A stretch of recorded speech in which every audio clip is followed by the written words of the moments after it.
Okay, for letter N week, I have a special book called Not Quite Narwhal by Jessie Seema because our alphabet pocket pal is a narwhal this week.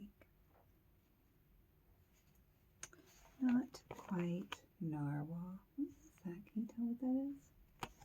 A clam, isn't it? Kelp was born deep in the ocean. It's a little baby narwhal named Kelp. He knew early on that he was different from the other narwhals. His tusk wasn't as long as everyone else's. He had different tastes in food, and he wasn't a very good swimmer.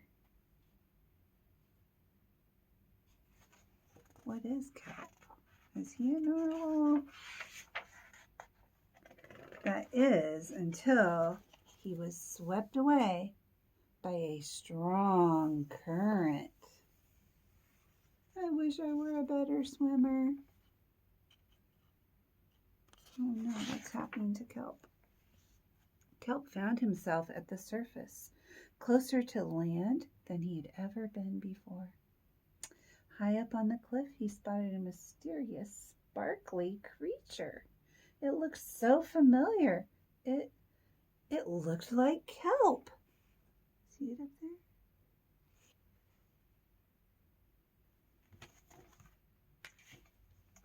Kelp swam toward land as fast as he could, which wasn't very fast at all, hoping that he could catch up with that creature that looked just like him.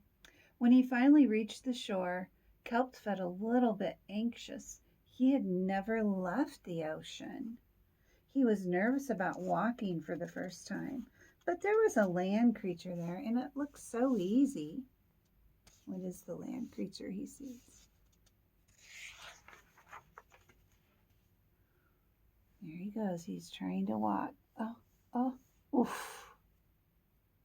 He's watching the crab, isn't he? It wasn't. Ow. He's trying to hop like a frog. Now he's going to try to move like what? Like a turtle. Finally, Kelp got the hang of walking. Everything on land was strange and beautiful, but also kind of scary. Kelp began to think he might never find a creature that looked just like him again.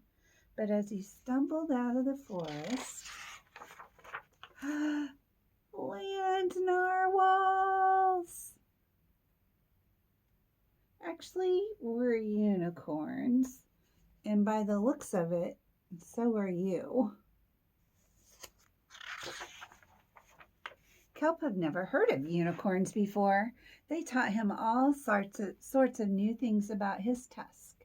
We call them horns. Wow. And they introduced him to unicorn delicacies, the unicone. And they showed him how to gallop. There was no doubt that Kelp was, in fact, a unicorn, not a narwhal. He was having so much fun that he didn't want to leave. But then he remembered all his friends in the sea. Kelp missed them terribly, so he said goodbye to the unicorns, and he returned to the ocean. Come back soon. Kelp swam toward home as fast as he could, which wasn't very fast at all. Remember, he wasn't a good swimmer. Hoping that narwhals would still like him now that he was a unicorn. When he finally arrived, Kelp had butterflies in his tummy. It says, "Welcome home, Kelp." Kelp took a deep breath, and he told his friends the news. It turns out I'm not a narwhal. Of course you aren't. I'm a unicorn. We all knew that. They took it quite well. Kelp was happy to be home, but now that he had experienced life on land with the unicorns, he couldn't quite seem to forget them. Did he want to be a land narwhal with the unicorns, or did he want to be a sea unicorn with the narwhals?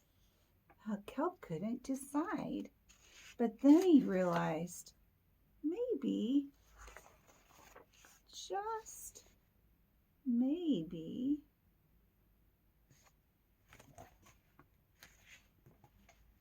he didn't have to choose. They're all playing together, aren't they? Wow, they look like they're having so much fun. Look, they're toasting marshmallows on their horns with the campfire, aren't they? Making a sand narwhal, playing beach volleyball.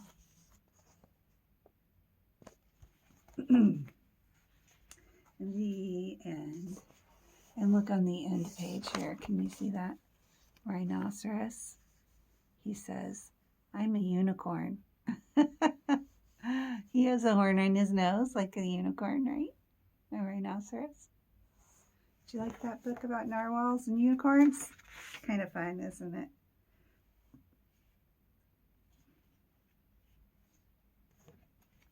The end. I'll have another book for you tomorrow. Bye-bye.